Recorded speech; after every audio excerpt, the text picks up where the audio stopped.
Divya Himachal TV में आपका स्वागत है। आप देख रहे हैं आज दोपहर हिमाचल। आइए शुरुआत करते हैं दोपहर तक की कुछ चुनिंदा खबरों से।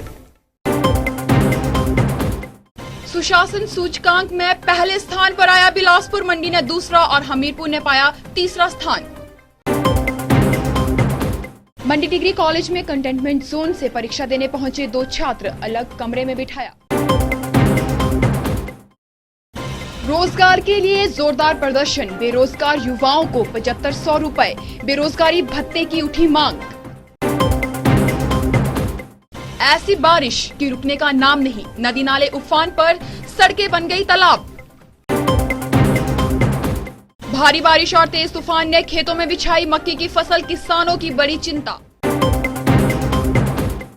अब समाचार विस्तार से।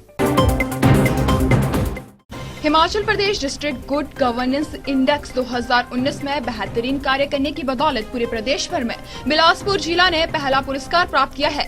7 थीम्स, 8 फोकस और 45 सूचक के आंकलन के आधार पर 75% अंकों के साथ यह पुरस्कार हासिल हुआ है।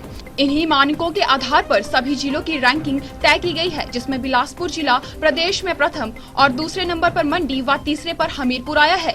बताते चले कि पिछली बार बिलासपुर 8वें रैंक पर था, लेकिन इस बार बिलासपुर अव्वल आया है। उपायुक्त राजेश्वर गोयल ने बताया है कि प्रदेश भर में प्रथम पुरस्कार मिलना जिला के लिए बड़े ही गौरव की बात है। इसका श्रेय सभी विभागों के अधिकारी व कर्मचारी और पूर्व में यहाँ काम कर चुके अफसरों को जाता है। जो मेरे प्रीडिसेसर हैं, जो पहले के भी जितने विभागों के ऑफिसर, सबको मैं श्रेय देना चाहूँगा। और ये जो मूल्यांकन किया जाता है, ये 7 थीम्स हैं बेसिकली। जैसे हमारा फिजिकल इंफ्रास्ट्रक्चर है, आधारभूत ढांचा जिसके अंदर सड़कें, पानी, बिजली, हाउसिंग इत्यादि है। आपका जैसे एनवायरनमेंट का क्षेत्र है, लॉ एंड ऑर्डर है, हमारा हेल्थ एंड एजुकेशन जो ह्यूमन डेवलपमेंट की हम बात करते हैं, वुमेन एंड चाइल्ड डेवलपमेंट है। तो इस तरह से हमारे 7 थीम्स हैं और इसमें 8 फोकस पॉइंट्स हैं आगे जो विभाजित किए गए हैं, और कुल 45 इंडिकेटर्स, मानक हैं जिनके ऊपर जो है ये किया जाता है। और हमारा ज़िला जो है इसमें 75% जो से अंक प्राप्त किए हैं और पहले स्थान पे रहा है। और देखने में आया है कि जितने भी थीम्स हैं उन सब में कहीं ना कहीं अच्छी श्रेणी में हमारे ज़िले का आया है। मतलब कहीं प्रथम है, कहीं द्वितीय है, कहीं तृतीय है, कहीं चौथे स्थान पे है। ओवरऑल जो ग्रेडिंग है वो हमारी फर्स्ट है। और अब एक और इसके साथ मैं कहना चाहूँगा कि इससे हमारी जिम्मेवारी, हर्ष का विषय तो है ही, इससे हमारी जिम्मेवारी और भी बढ़ जाती है। वल्लभ राज के महाविद्यालय मंडी में दूसरे और चौथे सेमेस्टर की परीक्षाएं शुरू हो गई है। महाविद्यालय द्वारा हिमाचल प्रदेश सरकार द्वारा कोविड-19 को लेकर जारी की गई गाइडलाइंस का पूरा ख्याल रखा जा रहा है। महाविद्यालय के गेट पर ही छात्रों को सैनिटाइज और थर्मल स्कैनिंग की जा रही है। कॉलेज प्रिंसिपल राकेश शर्मा ने बताया है कि मंडी डिग्री कॉलेज में सोशल डिस्टेंसिंग का पूरा ख्याल रखा गया। उन्होंने कहा है कि सुबह के सत्र में कंटेनमेंट जोन से आए 2 छात्र भी परीक्षा देने पहुंचे।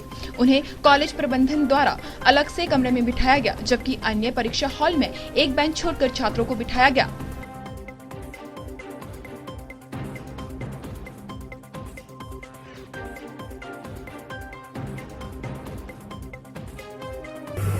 जो एक आपने मुझसे प्रश्न पूछा रिगार्डिंग कंटेनमेंट जोन, अभी तक हमारे पास सिर्फ बच्चे ऐसे हैं जो कंटेनमेंट जोन में, जो कंटेनमेंट एक बच्चा होम क्वारंटाइन हुआ था, तो उसके भी आज 12 दिन कंप्लीट हो चुके हैं।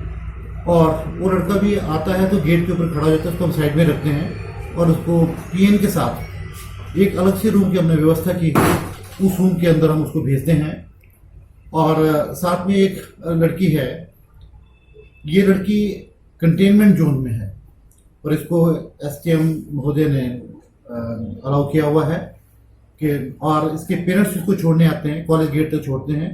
और फिर वही प्रोसेस है, कॉलेज गेट में आके उसके टेम्परेचर लेते हैं, उसको हाथ वगैरह पूरे सैनिटाइज करा के पीएन के माध्यम से अलग से कमरे में उसको बैठाते हैं।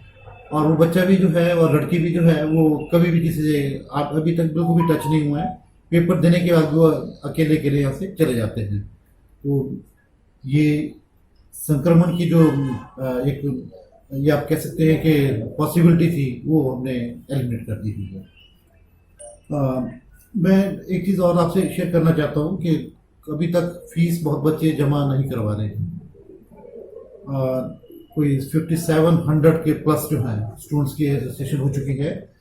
और आप मेरा ये मैसेज बच्चों तक पहुंचाइए कि इनकेस अगर आपको फीस देने में कोई दिक्कत आती है तो कॉलेज प्रशासन को आप टेलीफोनिकली पूछ लीजिए, या जो मैंने हेल्पलाइन नंबर दे रखे हैं उनसे आप बात कीजिए। भारत की जनवादी नौजवान सभा ने जिला कमेटी के आह्वान पर गांधी चौक में रोजगार को लेकर धरना प्रदर्शन किया। सभा ने मांग की है कि पूर्व सरकार ने बेरोजगार युवाओं को रोजगारी भत्ता देने के लिए जो शर्तें लगाई हैं, उनमें बदलाव किया जाए। बेरोजगारी के लिए जो वार्षिक आय निर्धारित की गई है, उसे 2 लाख से बढ़ाकर 4 लाख कर दिया जाए। शैक्षणिक योग्यता 12वीं की शर्त को हटाया जाए। इसके अलावा बेरोजगारी भत्ता 1000 रुपए से बढ़ाकर 7500 रुपए किया जाए। इत्यादि मांगों को लेकर सभा के सदस्य बारिश में धरना प्रदर्शन में जुटे रहे। आज जिला कमेटी के आह्वान पर हमने हमीरपुर के गांधी चौक पर अपनी रोजगार की मांग को लेकर एक प्रदर्शन यहाँ आयोजित किया है। हमारी मांग है कि जिस तरीके से पिछले दिनों सरकार ने प्रदेश के अंदर युवाओं को 1000 रुपया मासिक बेरोजगारी भत्ता देने की बात की है, उसके अंदर जो शर्तें रखी हैं वो शर्तें जो है वो प्रदेश के युवाओं को पूरा नहीं कर पाएंगे। पहली शर्त क्या है कि आपको बेरोजगारी भत्ता की पात्रता के लिए आपकी उम्र जो है वो 20 से 35 वर्ष के बीच में होनी चाहिए। भले ही बरसात अब अंतिम पड़ाव पर हो, मगर जाते जाते बरसात इस कदर हावी हो रही है कि गिरिपाल क्षेत्र में तमाम नदी नाले उफान पर आ गए हैं। गिरिपाल क्षेत्र के पहाड़ी क्षेत्रों में 3 दिनों से लगातार बारिश का सिलसिला जारी है।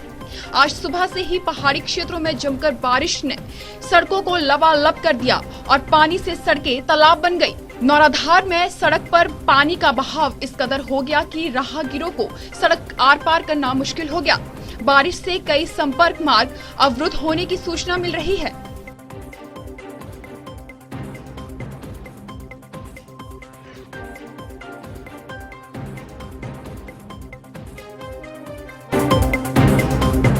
जिला ऊना के कुटलहड़ के सनहाल, बल, सकौन, छपरोह में भारी बारिश और तेज आंधी ने मक्के की फसलों को भारी नुकसान पहुंचाया है। बारिश के साथ तेज तूफान एक साथ शुरू होने पर किसानों के चेहरे मायूस हो गए। खेतों में मक्की की फसल बिछ गई है। इस बार मक्की की फसल की पैदावार सही है, लेकिन मौसम ने किसानों की मुश्किलें बढ़ा दी हैं। वहीं स्थानीय खड्ड नाले भी उफान पर बह रहे हैं, जिसके चलते साथ की लगी भूमि को काफी नुकसान हो रहा है। तेज बहाव के कारण भूस्खलन हो रहा है। इससे भूमि मालिक भी चिंतित दिखाई दे रहे हैं।